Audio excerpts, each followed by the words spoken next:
Sirens, Slammers, and Service, a podcast for female first responders by female first responders. My name is Nikki Cloutier, and I will be your host. As a former correctional officer in Alberta for almost 2 decades and the founder of Blue Line Fitness Testing, which provides law enforcement fitness testing and first responder wellness workshops, I started this podcast as a way for female first responders to share the trials, tribulations, and triumphs of their daily work. I want to showcase the unique perspectives, skill sets, and personalities that women bring to a first responder career and share their stories. So get ready to laugh your ass off, learn a whole bunch, and be inspired by some pretty badass women. Let's go. Hey guys, I am back with another amazing episode for you. I am so beyond excited about this freaking podcast. Like, I legitimately am loving every single episode, every single person I get to interview, and I cannot believe that we are already on episode number 8, which is technically episode number 10 because 2 of our guests were 2 parts. So we've already done 10 weeks of amazing goodness for you guys, and we have so much more to come. I was originally planning on doing like a season 1 where I kind of just introduced some amazing first responders, and I thought, I was like, oh, like 12 episodes. Well, I can easily crush 12 episodes because I still have 5 more badass female first responders interviewed and ready to load and ready to go for you guys. So believe me, season 1 is going to be a lot longer than 12 episodes. The other thing I wanted to do was again jump on here and give you guys a little bit more info about my career and my journey and kind of things that I did going through corrections with the provincial system. So in episode number 5, we talked about some really funny codes, some really funny things that happened to me.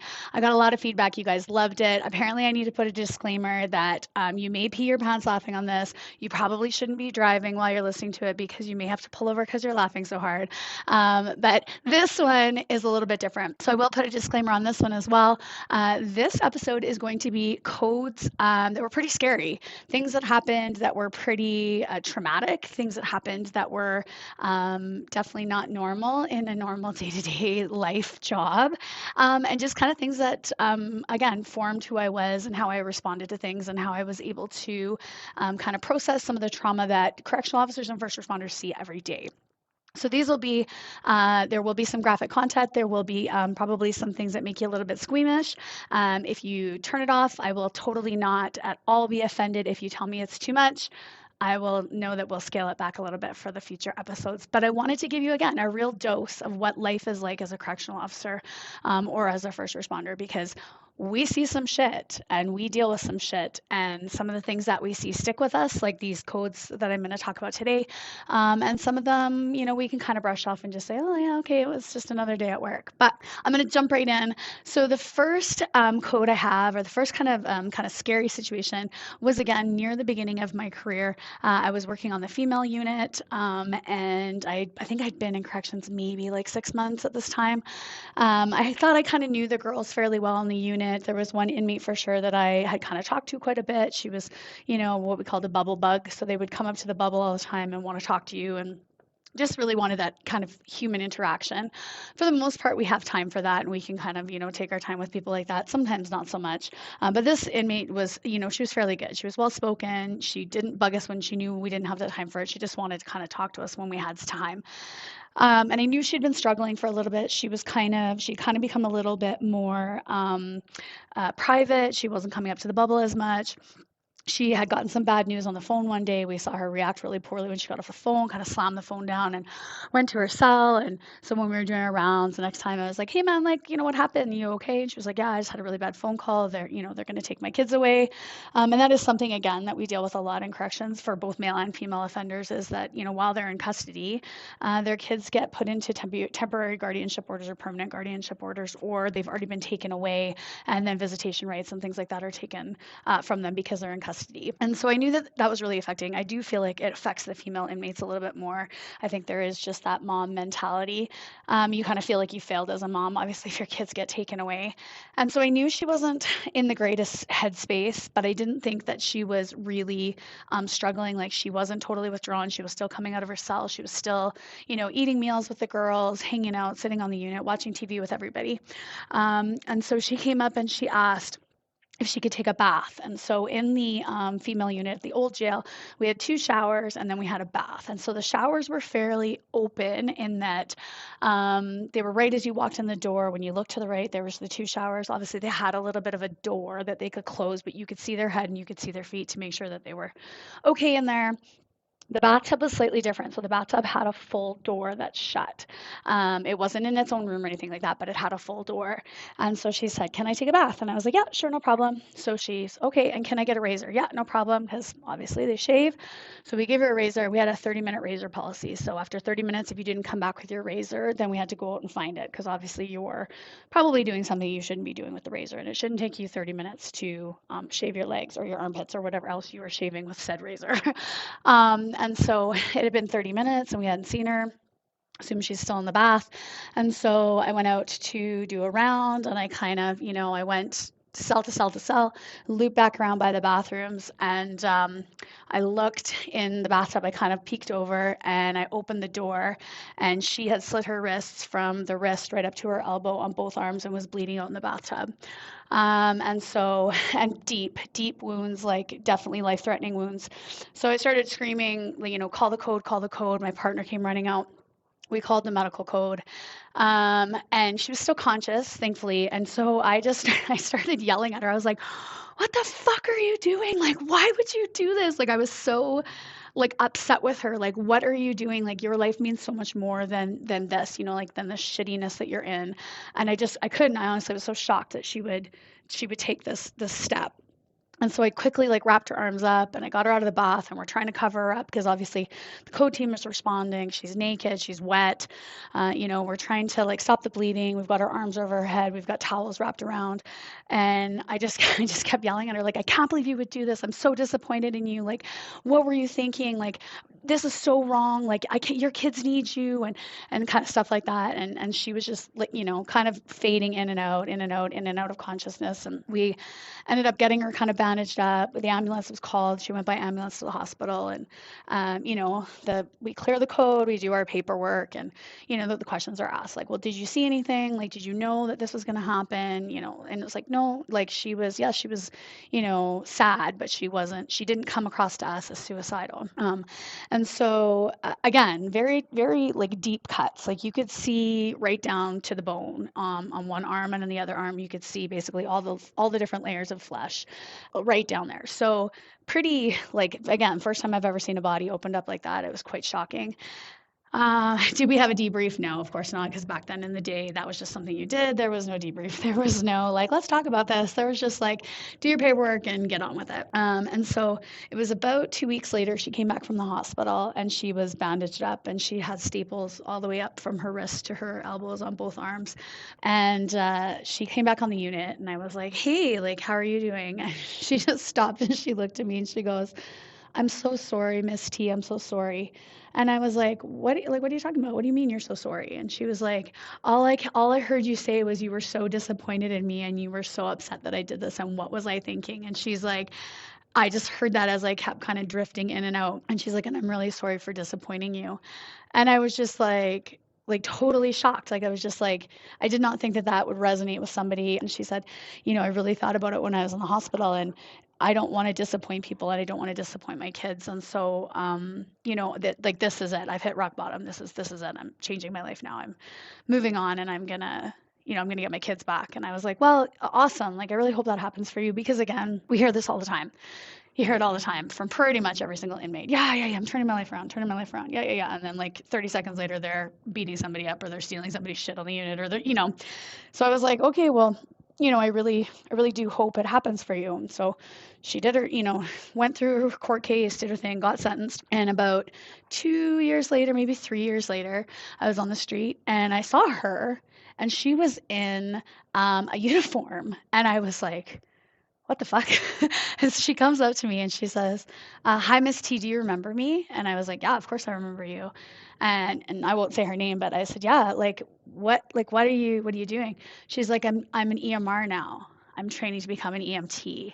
And so she had finished her sentence. She had figured out how to get to school. She had gone into EMR school, and she was training to be a paramedic and an EMT. And she's like, literally that moment, was when I changed my life, was when I decided that that was it. I'm done. This is bullshit. I want my kids back. I want a real life. I want a real job. And so it was one of those moments of just like, again, we don't get those. We usually don't get those. Like that's one in a million that you'll get an inmate who can actually turn their life around and change it. And I was just like so excited to see her. Again, massive scarring on her wrists, like very visible scars. And I said, so, like, do people ask? She's like, all the time. And I'm like, and what do you say? She's like, I tell them the truth. I tell them the dark place that I was at, and I tell them, that you can get out of it and there's ways to crawl back from there, and that you don't have to live that life that, you feel like you're destined to live, or that you're stuck living. She's like, that there's always hope, that you can always change. So that to me was just amazing. Like I said, it was very traumatic. It was a very shocking call for me, but to have a happy ending like that was really something that made me feel really good. So that was one of my first ever kind of like, holy shit calls. The second one that I had was, again, I'd probably been in corrections about 3 or 4 years by this point, because I was on the code response team for our medical codes. And so I was working in the basement in A&D, and just like, again, if you've heard episode 5, we would respond to medical emergencies from the basement, what they call the code 99 on 2 Bravo. And it was first thing in the morning, like it was like 7:10 in the morning. And we were like, what the fuck, 7:10? Like what's happening already? How could there be a medical emergency already? And usually at that point in time, it's a diabetic. So they either haven't eaten, or they haven't had their insulin yet, or they're just kind of, it's been a while since they've had food and they're not feeling the best. And sometimes they get really weak on their way to meal lines. And so we're like, okay, it must be a diabetic. So we're kind of, like not moving slowly, but we're not really rushing, because, we assume it's a diabetic. And I got to the door, and the staff officer's like, yeah, there's a dead guy in cell, whatever it was. And I was like, what? And he's like, yeah, he's dead. And I was like, what do you mean he's fucking dead? And he goes, yeah, he's dead. And I was like, what the fuck? So I went running out to the unit, and obviously I'm with like team of nurses, thankfully at this point. We go running out, and we get into the cell, and there's a staff member already there, and he's starting to do CPR. And I like looked at the staff, and I was like, what the fuck? And he's like, yeah, he's dead. Like he's cold, and he's not very pliable. And I was like, holy fuck. And again, so I've been taking first aid classes and like teaching, first aid for swimming lessons and stuff since I was like 12, 14, I think. And so, you've taught first aid, you've taught CPR, you've been taught CPR by so many people, and, like, okay, you know what to do, until you actually have to fucking do it. And then you're like, holy shit, like this is real. This is not a drill. This is not staying alive playing in the corner while you're, keeping compression beats to a song. Like this is fucking real life. And so I looked at the nurse, and I was like, what do you want me to do? And she's like, you start compressions. I'm going to start bagging him. And I was like, okay, no problem. So I slid into the cell, right? Slid down onto the body, start to landmark, start to do CPR, because even though we think this guy's dead, we don't have that ability to call, even if they're cold, even if their rigor mortis has set in, like we still have to do CPR. And so I was doing compressions, the nurse was bagging, we're going. And if you've ever had to actually do CPR, it is exhausting. It is very challenging. It is very physically exhausting. You're on your knees. I was on my knees on a cold concrete floor with no padding underneath your knees, and you're compressing, like you're really pushing into that person's chest. And there's sounds that come out of a body, and there's, fluids that are coming out of a body while you're leaning there and you're doing CPR. And at the time, we didn't really have a great code response where we would have a line of staff that would rotate out to do CPR. So basically it was just me doing compressions and doing compressions and doing compressions. I want to say I was probably there for a good 10, maybe 15 minutes doing compressions, until somebody else was like, they could see I'm sweating, I'm tired. They're like, hey, we'll change you out, Nikki. So we changed out, and then we kind of set up a rotation. So he would do compressions and I would do compressions. And again, waiting for EMS to get there. EMS gets there. They, essentially call the person. At that point, they did everything they could, and they called the person as deceased. But then it doesn't end after that. So EMS leaves. There's like shit everywhere. There's like literally and medical, paraphernalia everywhere. And the boss says to me, by this point we kind of pulled the inmate out because we needed more space, because we were tucked in the corner cell underneath the stairs. There wasn't a lot of room for EMS to get in with the stretcher and things like that. So we'd kind of pulled the inmate out into the middle of the unit. not ideal because now you've got, at the time there was 48 inmates on that unit, so you've got 47 other inmates who are enjoying the show at their cell windows, right, watching what's happening. um, and so we're working on this inmate in the middle of the unit, and so everybody kind of leaves, and the boss says to me, Nikki, somebody has to stay with the body um, until the medical examiner comes and formally declares him. And I was like, what? And he's like, yes, you can't, like, chain of evidence and things like that. Like, somebody needs to stay with the body. And I was like, okay, no problem. Like, yeah, okay. Like, rookie up. So I guess I'm gonna sit with this dead guy. And so I'm sitting there and I'm kind of on the bench and he's kind of next to me. And then all of a sudden, even though I've literally been touching this dead body and have been like touching him all over the place because we're doing impressions and we're trying to move him, and I like realize that he's dead and I like freaked. Like I was like, oh my God, like moved my leg right away. And I was like, oh my God, this guy's fucking dead. And he's right next to me. And oh my fucking God, there's a dead guy right next to me. And I was like, but then there's 47 other inmates looking at me. And I'm like, don't freak out, don't freak out, don't freak out, don't freak out. Sitting on the unit, like waiting for the medical examiner.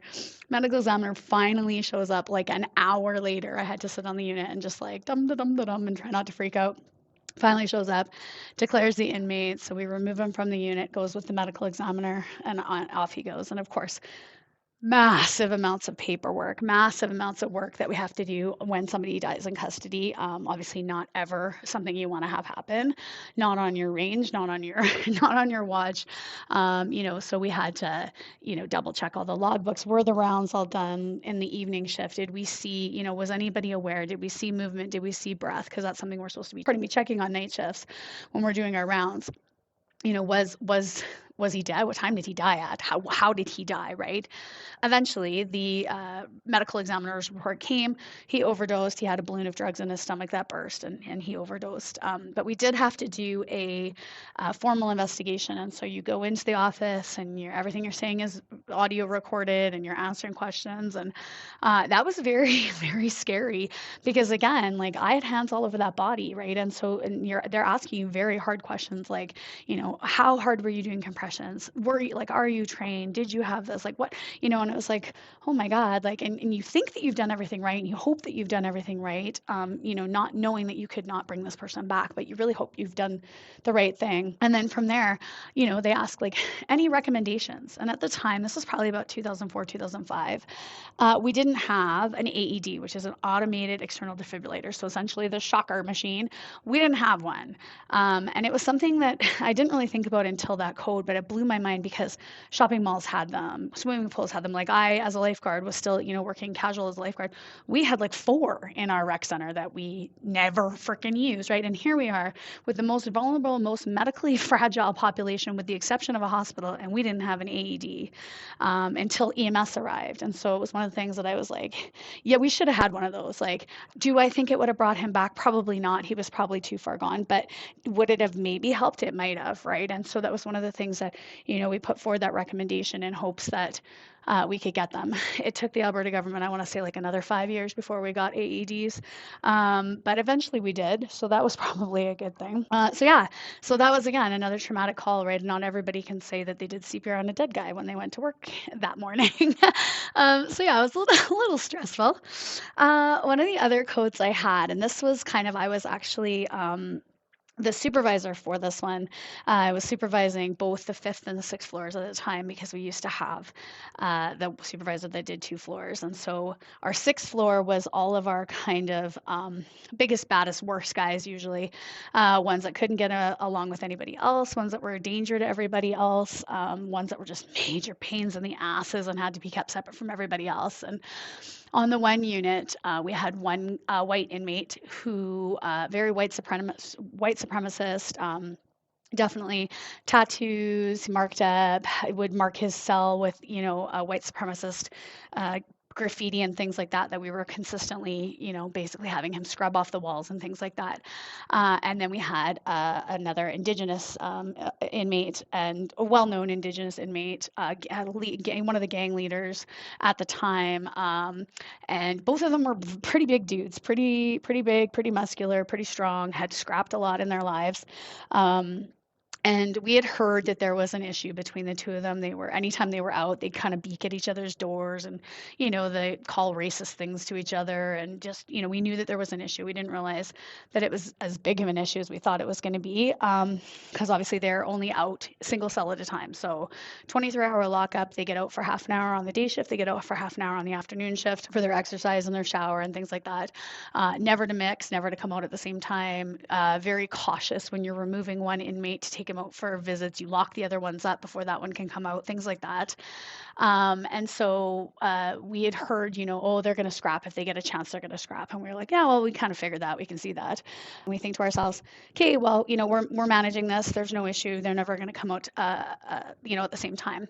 And what actually happened was the white inmate hid out in the shower, and staff were supposed to do a round in between each of the inmates' exercise periods, make sure that nothing had been left out, because sometimes they would leave things for each other, food or shanks or things like that. So you're supposed to do a round after you lock the inmate up, make sure that they'd locked up, make sure that the cell was actually secured before you let the next inmate out, because we knew all of these inmates would scrap each other.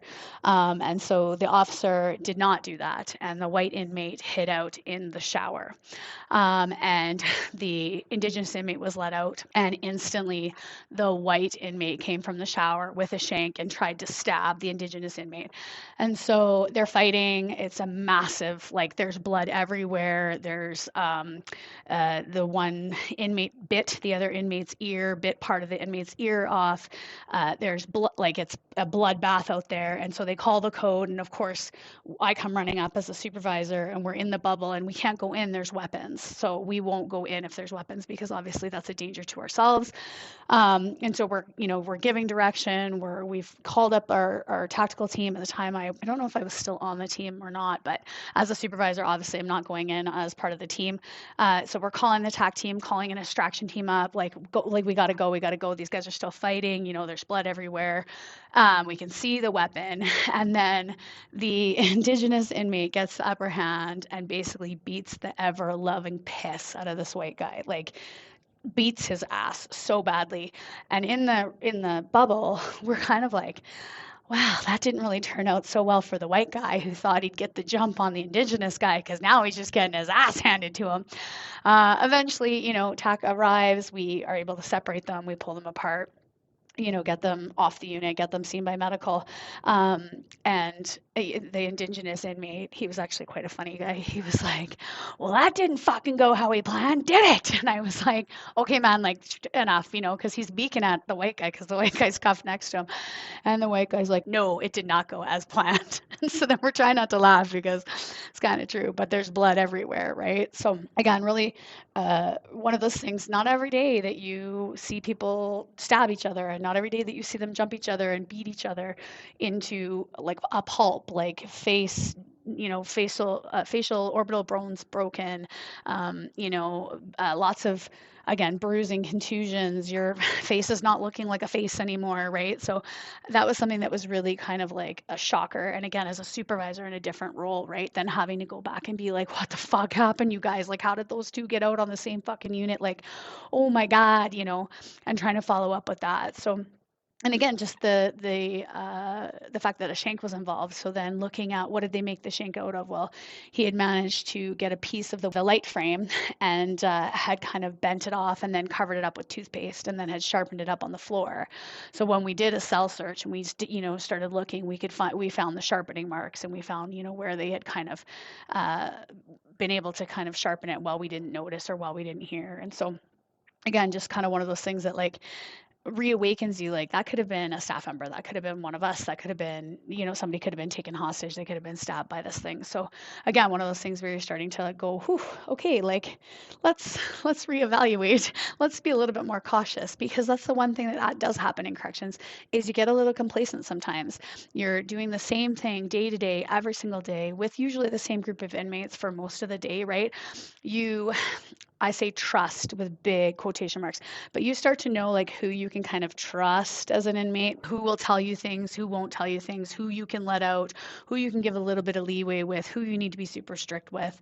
And you get a little bit complacent, and things like this always kind of like renew that holy fuck. Like these are inmates that we're dealing with.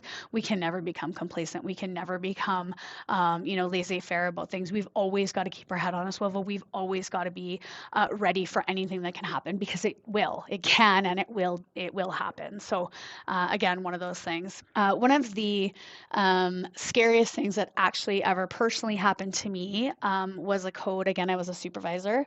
By this point, I only had to do the 5th floor instead of the 5th and 6th floors.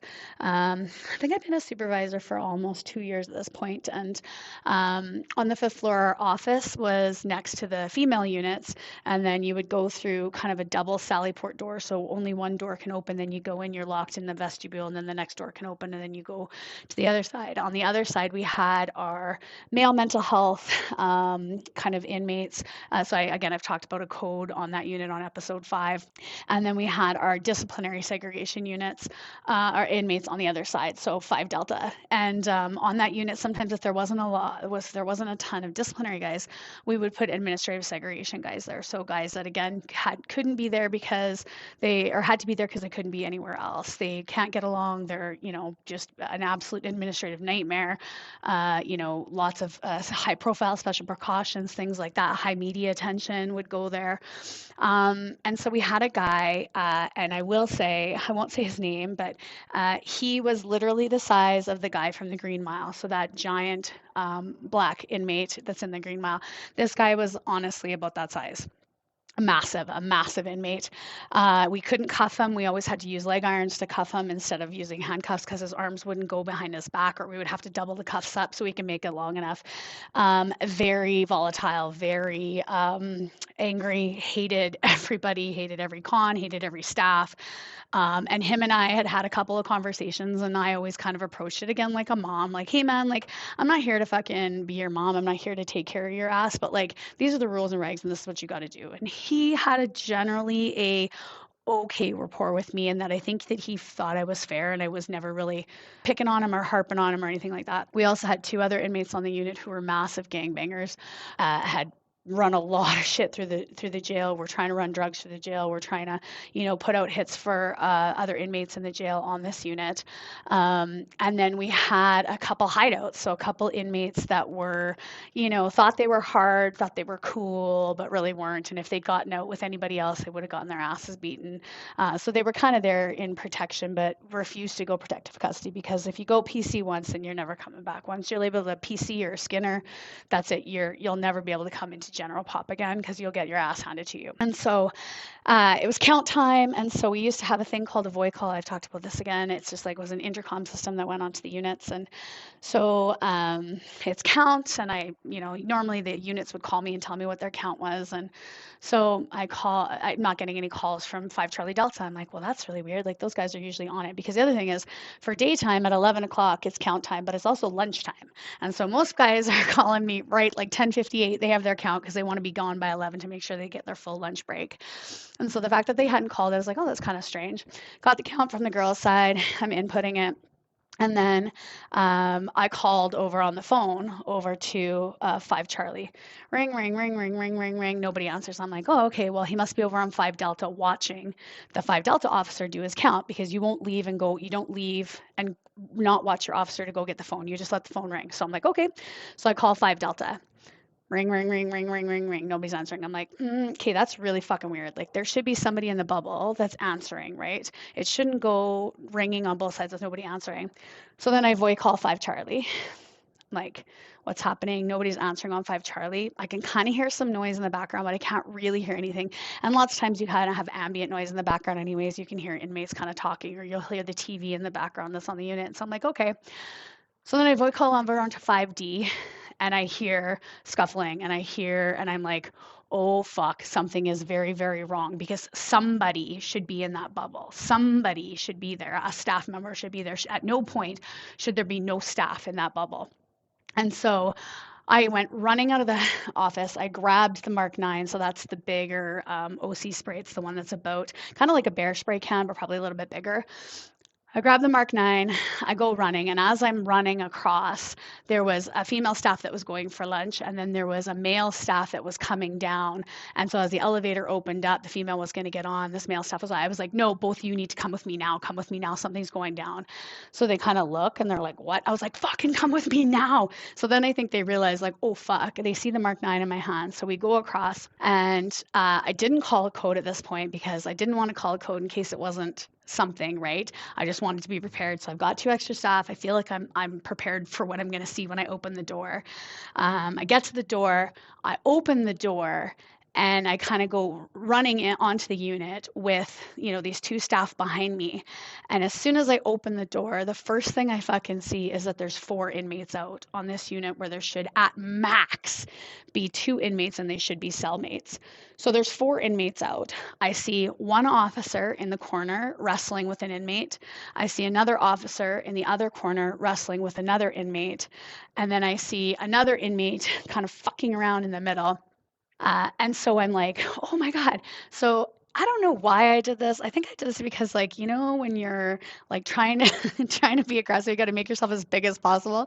I jumped up on the bench that ran in front of the TVs and I went running down the bench. Again, totally not safe, totally ridiculous that I would do this.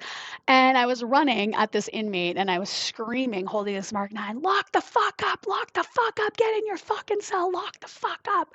So this inmate sees me coming and is like, and he's in his underwear, which another thing is like, you see this and you kind of register that this is happening and you're like, what the fuck is going on? Why is this guy in his underwear? So he goes running, he runs in his cell, and by this time the female staff had come in and she had locked up the unit. The male staff had gone to the other male staff that was fighting with an inmate and was struggling and was helping him. And so I locked the inmate up and then I turned around, and as I turned around out of the corner of my eye, I saw something coming and I was like, oh fuck, there's another one that none of us had seen. How we missed him, I have no idea, because it was the Green Mile guy. And so I turned around and here I am, 5 foot me, like nothing, 5 foot me, and I turn around and the Green Mile is standing like, I want to say maybe a foot away from me, maybe a foot and a half. And I was like, so I had to look literally straight up in the air. And I'm like, oh, get the fuck down, get the fuck down. So I've got the Mark 9, I'm pointing it at his face. I'm like, get on the fucking ground, get on the fucking ground. I'm yelling the inmate's name. I'm like, get down, get down, get down. And he's just looking at me, right? Like, and basically his look is, you can go fuck yourself. Like, there's no fucking way I'm laying down on this range. I'm not going to listen to you, right? And it's amazing the things that like go through your head as you're doing this. So in my mind, I'm like, I can't fucking fight this guy. Like, I cannot. Like, there's no fucking way that I can fight this guy. So that's not an option. I can't spray him, because if I spray him, I'm going to make him more mad and it's going to incapacitate both of us. Plus, if I spray him at this distance, the rest of the code team that's now coming, because the female officer is called the code now from the unit or from the bubble. If I spray him, the code team's going to end up running through this cloud of spray and then they're going to be incapacitated. So all I can do is stand here and basically fucking yell at this guy to get on his knees and fucking listen to me while staff are still fighting in all 4 corners of the goddamn unit. And on top of that, those other 2 gangbanger inmates are now at their cell doors banging and kicking and fuck her up, fucking get her, don't fucking let that little bitch go, like fucking kill her, get her, right? And so you can see this Green Mile inmate is listening to this, right? And you can see he's amped up and he's jacked up and he doesn't want to fucking listen to me, right? And so I'm like, Neff, you know what's going to fucking happen if this goes wrong? Like, you need to get on your knees. Let's do this the fucking right way. Like, and I'm just constantly talking, trying to be like, A, I'm not scared. I'm shitting my fucking pants. B, like, I got to keep talking until the code team comes, because I cannot fucking fight this guy. I cannot get him to, like, I can't take him down. I can't fucking prone him out. Like, I can't do anything until he is going to actually do it himself. So I'm still yelling. Well, the door opens up and I'm like, oh, thank God the response team's here. Well, it's only one guy. And the guy that fucking comes through the door is this inmate's old unit officer who is the one that basically reported that this inmate was being a piece of shit and got him sent up to the 5th floor. So I had just about got this inmate to kneel down. Like I can see it in his face. He's looking at me and he's kind of resigned to the fact that it's going to be a fucking pain train coming if he doesn't lay down. And then this fucking guy comes to the door and I'm like, holy fuck. Like of all the fucking people to be the first through the door, they send this fucking guy, right? Which again, not anybody's fault. He's on the response team. He's supposed to be coming, right? So this inmate looks and sees him and instantly it's fucking go time again. And he basically turns back to me and kind of takes a step forward. And I'm like about to spray. And I thought, again, I'm thinking, oh my God. And this is all happening like seconds, like milliseconds is going on. I'm thinking if I fucking spray him, it's going to be awful. We're all going to be scrapping and spray. And it's so hard to scrap and spray. Like, and the Mark 9 is really fucking potent. Like it's not a Mark 3. It's not like a little stream. Like we're getting a fucking, like a blast, right? And so I said, you know, you don't want to get fucking sprayed. Get on the fucking ground. And he looked at me and I was like, I'm going to tell you one more time, get on the fucking ground. And he looked at me and he goes, for you, boss, and only fucking for you.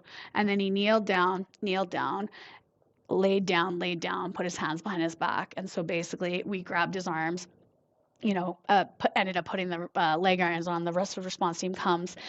We end up, you know, being able to restrain him and, you know, we roll him over and pat him down, make sure nothing's going on. And I just said to him, I said, you know what? I really appreciate the fact that you listened, that you didn't get sprayed. He's like, I really appreciate the fact that you didn't spray me because I don't really like it. I was like, okay then, right? So inmate, you know, we get him out, we take him away, we move him down to the basement, and you know, we got to go through everything now. Obviously, high profile. There's a whole bunch of things that come from it. All the reports have to come.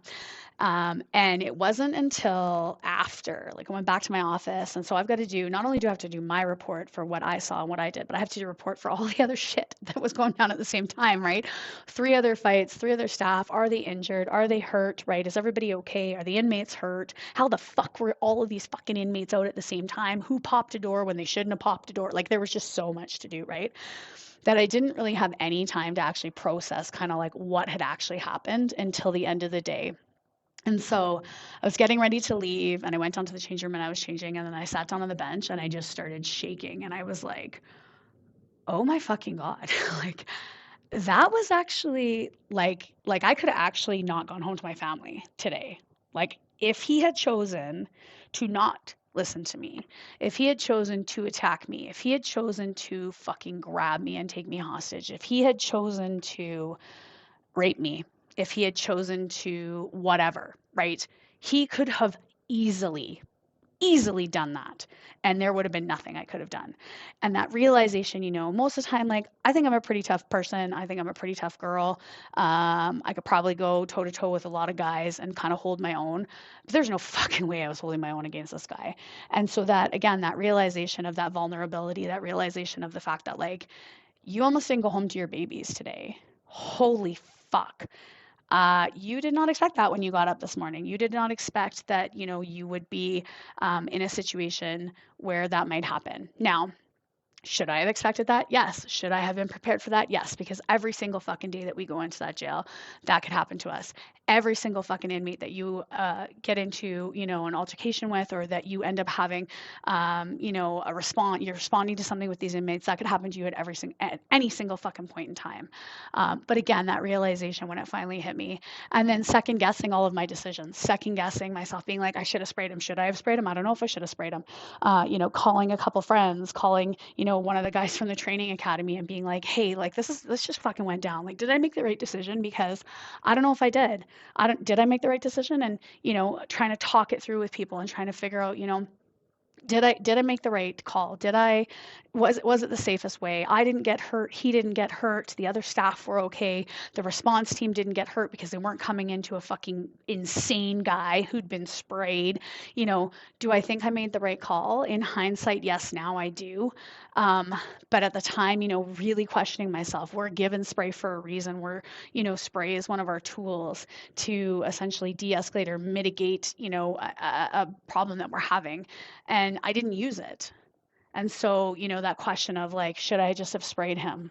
it's still to this day, I think, should I just have sprayed him? No, I'm glad I didn't. I think it went the way it should have gone, but definitely was one of the scariest moments ever in my entire career. Like I said, I still to this day sometimes get a little panicky when I think about that call and when I think about like how, yeah, like so many things could have happened that would have made that day totally different. So definitely one of my scariest days at work.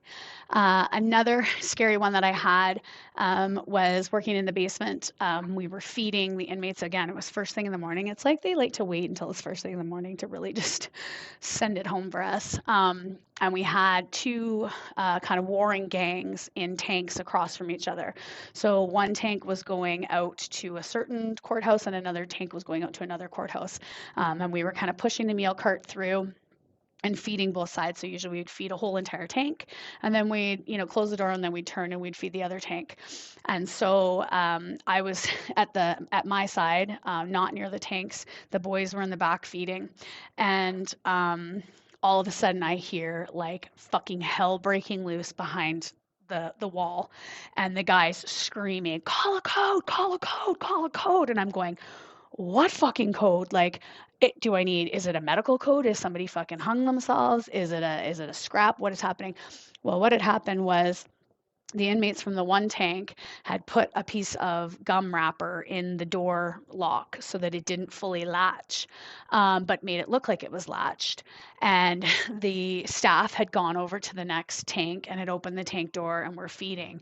And the inmates from the first tank basically flooded out of the first tank across the hall, pushed the meal cart out of the way, pushed basically the staff out of the way, and attacked the inmates in the other tank. So we're talking probably 20 inmate fight going on at this time, and all very heavy fighters, big gang guys, like lots, really fucking violent.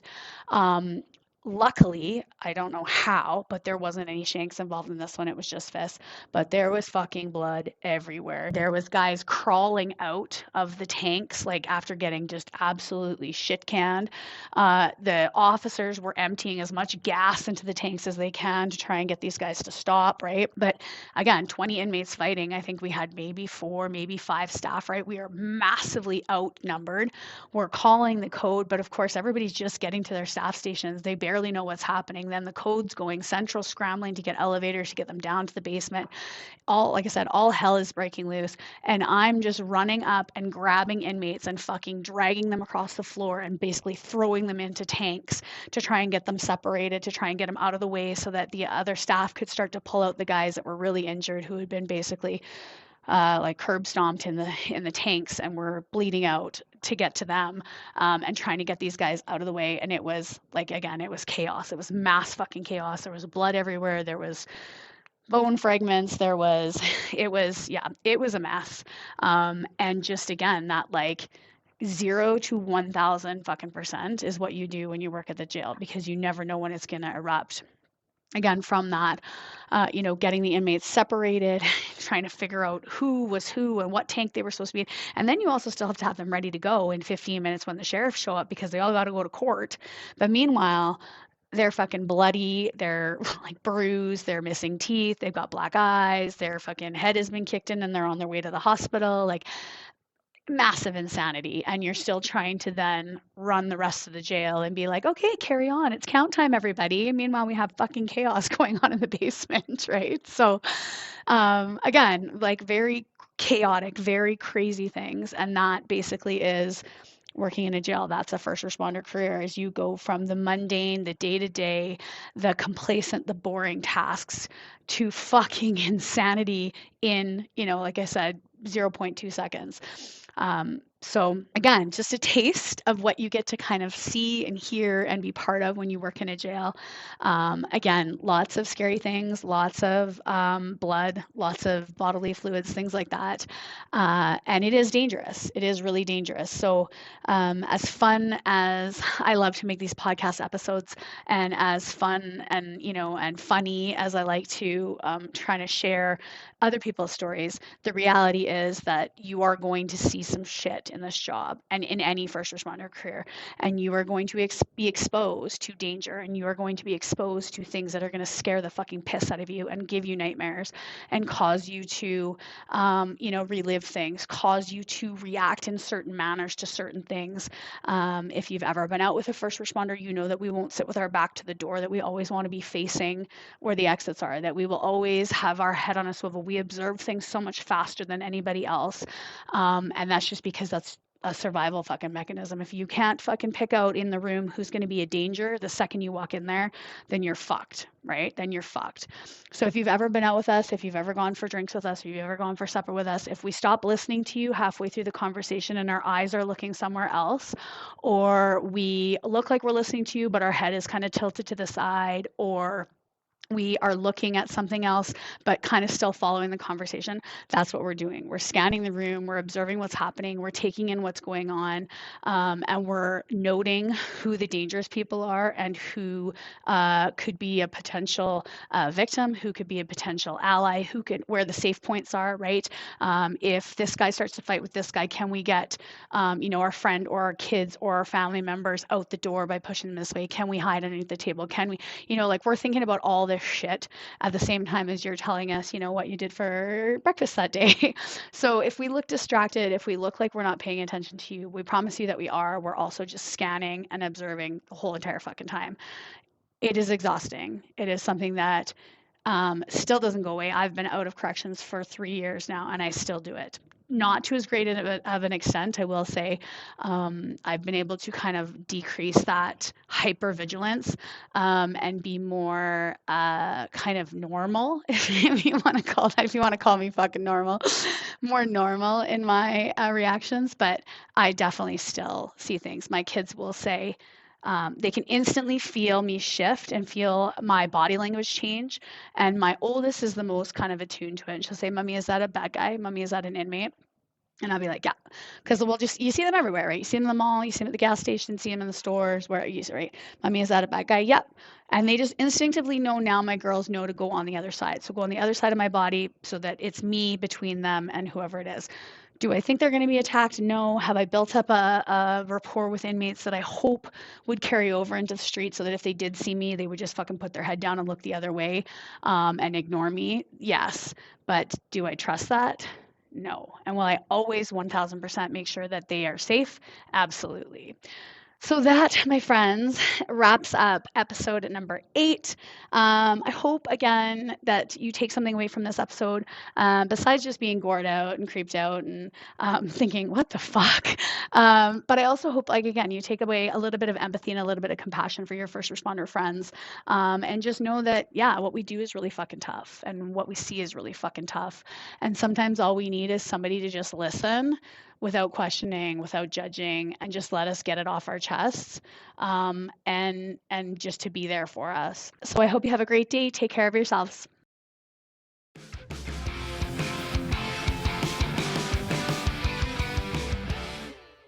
Well, that's it for today, guys. Thanks so much for listening, tuning in, and sharing your time and energy with us. Make sure you check out our next episode starring another badass female first responder on Apple, Spotify, or TuneIn. And make sure to follow us on Instagram and Facebook at Blue Line Fitness Testing. Stay safe and keep your head on a swivel.